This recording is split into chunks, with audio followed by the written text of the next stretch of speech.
सरकार चाहे कांग्रेस की रहे चाहे भाजपा की रहे, राजस्थान में लोन से सरकार चलती है। हमारे मुख्यमंत्री और उप मुख्यमंत्री का विधानसभा क्षेत्र है, उसमें एक द्रव्यवती नदी निकलती है कि जब तक इसमें आगे का काम नहीं होगा तब तक ये पूरा शहर छलांग मारता रहेगा।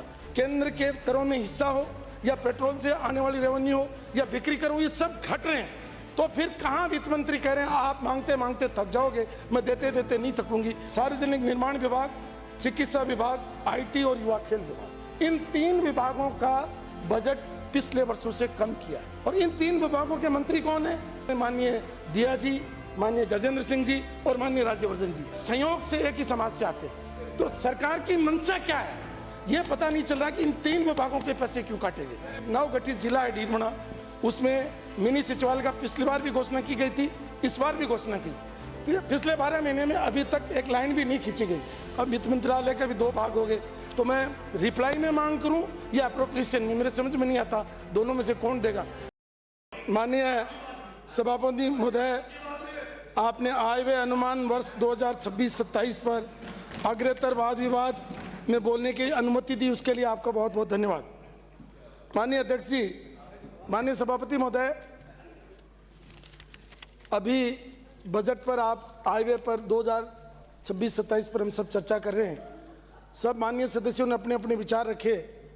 मैंने भी माननीय सभापति महोदय 2026-27 का बजट एट ए गैलेंस जो है इसका अवलोकन किया और इनका जो विशेष रूप से FRBM है, physical responsibility budget management act 2003, उसका भी आंकड़ों का अवलोकन किया।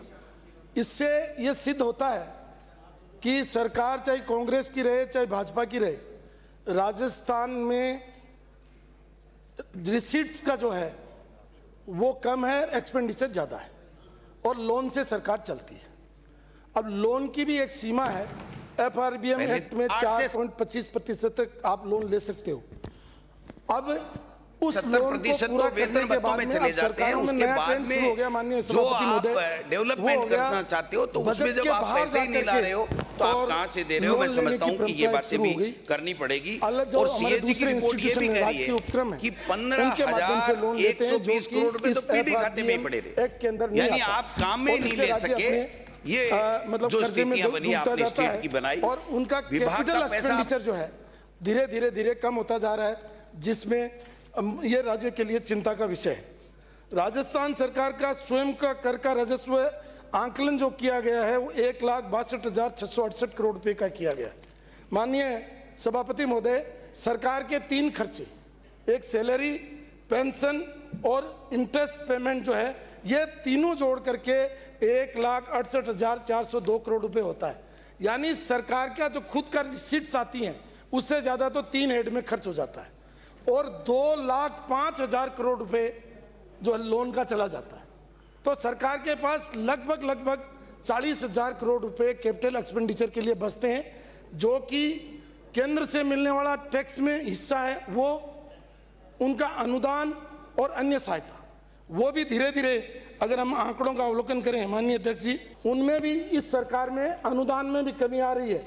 जहां 2021-22 में केंद्र सरकार का अनुदान 36,326 करोड़ रुपए था, वो 2024-25 में घट करके 22,889 करोड़ हो गया।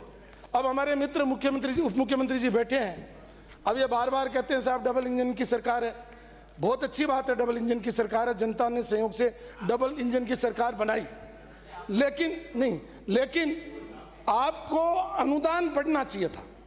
आपका अनुदान माननीय उप मुख्यमंत्री जी, सभापति महोदय के माध्यम से कह रहा हूं, वो बढ़ना चाहिए था। बढ़ने के बजाय आपकी करों में भी मतलब जो कांग्रेस सरकार से नीचे आए हो और अनुदान में भी नीचे आए, इसका मतलब आपके पास पैसे का क्राइसिस है। और जो आप लोक परिवहन सेवा जो आपने बजट में घोषणा की वो भी अभी लागू नहीं हुई। और सबसे बड़ी बात है, हमारे मुख्यमंत्री और उप मुख्यमंत्री का विधानसभा क्षेत्र है, उसमें एक द्रव्यवती नदी निकलती है। उसको बनाया किसमें, हम इस पे नहीं जा रहे। वो आज की तारीख में इस जयपुर के लिए सबसे इंपॉर्टेंट अगर कोई पॉइंट है तो वो द्रव्यवती नदी है। और आज हम जो जयपुर में रहते हैं वो सबसे जो बुरा फील कर रहे हैं वो द्रव्यवती नदी को लेकर के फील कर रहे हैं कि जब तक इसमें आगे का काम नहीं होगा तब तक ये पूरा शहर छलांग मारता रहेगा। और जो कल्पना तत्कालीन मुख्यमंत्री वसुंधरा राजे जी ने की थी, उसको मैं उम्मीद कर रहा था भी कांग्रेस के लोग भी उसको आगे बढ़ाएंगे। इनको तो एलर्जी थी वसुंधरा जी से, लेकिन इस सरकार तो कम से कम वो भारतीय जनता पार्टी की सरकार वो थी, भारतीय जनता इस काम को आगे बढ़ाना चाहिए। और आपके माध्यम से मैं कहूँगा उप मुख्यमंत्री जी को कि राजस्थान की जनसंख्या बढ़ गई, राजस्थान की सड़कें बढ़ गई और राजस्थान की सड़कों की संख्या बढ़ गई। जो लोग, क्योंकि भैरू सिंह जी शेखावत से लेकर के भजनलाल जी तक जो रोडवेज की बसों का जो एवरेज है वो लगभग 4,500 बसों का आता है, और आप चाहे आप मुख्यमंत्री बनो चाहे मैं रहा हूँ, इससे ऊपर 5700 बसों से ऊपर नहीं गया। अब लगभग 2,50,000 किलोमीटर की सड़कें हो गई, 8 करोड़ की पॉपुलेशन हो गई, इसलिए आपको निजी क्षेत्र में जाना ही पड़ेगा। और जो पहले बजट में आपने घोषणा की थी लोक परिवहन सेवा, उस पर पता नहीं कौन से दबाव में आपने उसको रोक दिया। तो मेरा अनुरोध रहेगा कि उस कार्य को आप करने का, मैं माननीय सभापति महोदय आपके माध्यम से ये भी निवेदन करना चाहूँगा कि सरकार का जो टैक्सेशन है वो भी घट रहा है। अब घटने का कारण मुझे पता नहीं, हमेशा टैक्सेशन और एक्सपेंडिचर दोनों एक ही वित्त मंत्री रहा है। अब की बार टैक्सेशन के अलग मंत्री हैं और मतलब जो है आपके फाइनेंस के अलग हैं, तो उसका एक जो दृष्टिगत डालें अपन, बिक्री कर जहां कांग्रेस गवर्नमेंट में 23,473 करोड़ रुपए था, वो घट करके अब 23,369 करोड़ हो गया। एक तो बिक्री कर घट गया, दूसरा जो पेट्रोल में जो इनके पास रेवेन्यू आ रही थी पेट्रोल की, वो भी घट गई। ये आप देखिए 3,425 करोड़ से घट करके 2,688 करोड़ रुपए हो गई। यानी इनकी रेवेन्यू अनुदान हो, केंद्र के करों में हिस्सा हो, या पेट्रोल से आने वाली रेवेन्यू हो, या बिक्री करो, ये सब घट रहे हैं। तो फिर कहाँ वित्त मंत्री कह रहे हैं आप मांगते मांगते थक जाओगे, मैं देते देते नहीं थकूंगी, पैसा कहाँ से लाएंगे? आप FRBM एक्ट है, उससे अधिक लोन नहीं ले सकते, केंद्र की सहायता आपके पास सीमित है, लेकिन ये जो आपके फिक्स्ड एक्सपेंडिचर है, कमिटेड एक्सपेंडिचर है, वो इतने ज़्यादा है माननीय सभापति महोदय कि आपके पास खर्चा करने के लिए नहीं है। इसीलिए इस बजट में अब की बार सरकार चाहती है, सरकार जो भी सरकार होती है चाहती है कि राजस्थान का विकास हो। अगर हम देखें राजस्थान में अब कह रहे हैं कि हम लोगों को रोजगार देंगे, रोजगार 4 लाख नौकरियां देंगे, आपके पास लगभग 11.5 लाख स्वीकृत पद हैं और वो लगभग सारे अब भर गए।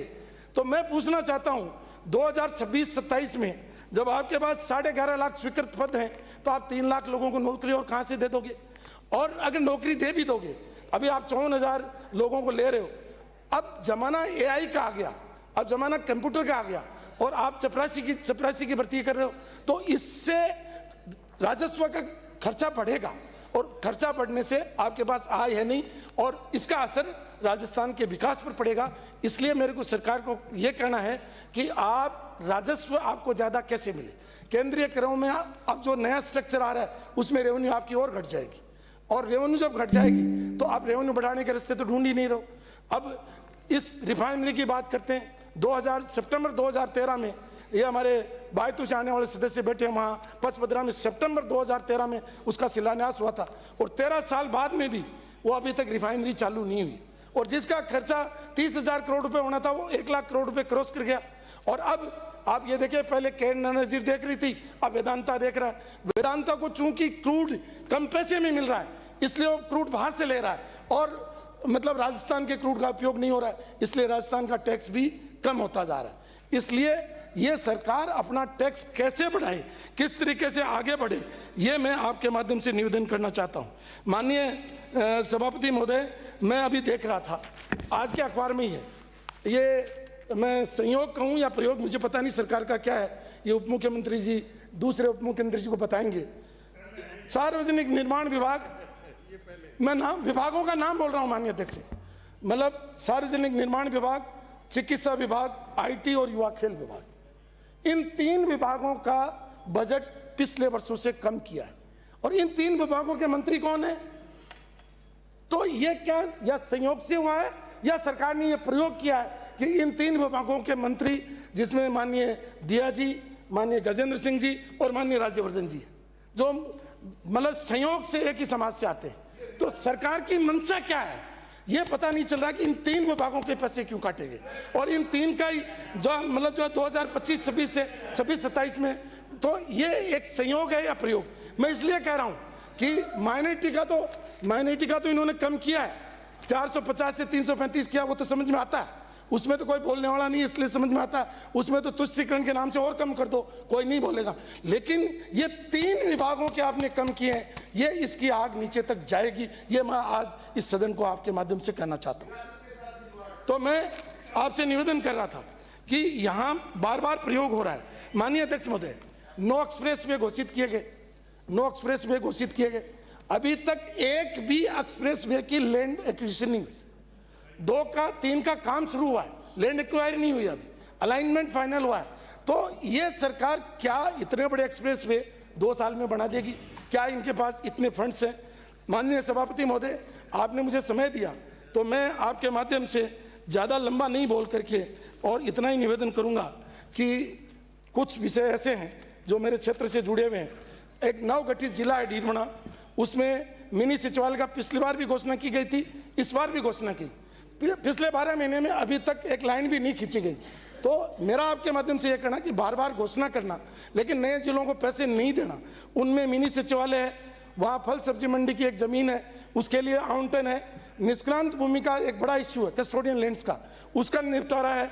और हमारे बेरीखुद में CSC है, और मोलासर हमारा एक बड़ा तहसील हेडक्वार्टर है, उपखंड है, तहसील हेडक्वार्टर है, उसमें पानी है, उसकी निकासी है, और डीडमना शहर का गंदा पानी है। तो मैं ये कहूँगा कि या तो वित्त मंत्री जी, अब वित्त मंत्रालय के भी 2 भाग हो गए, तो मैं रिप्लाई में मांग करूं या अप्रोप्रिएशन में, मेरे समझ में नहीं आता दोनों में से कौन देगा।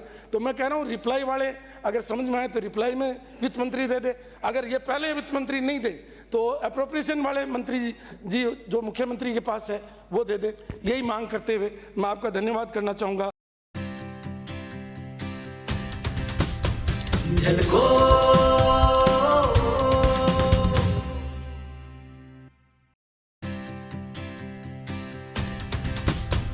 झलको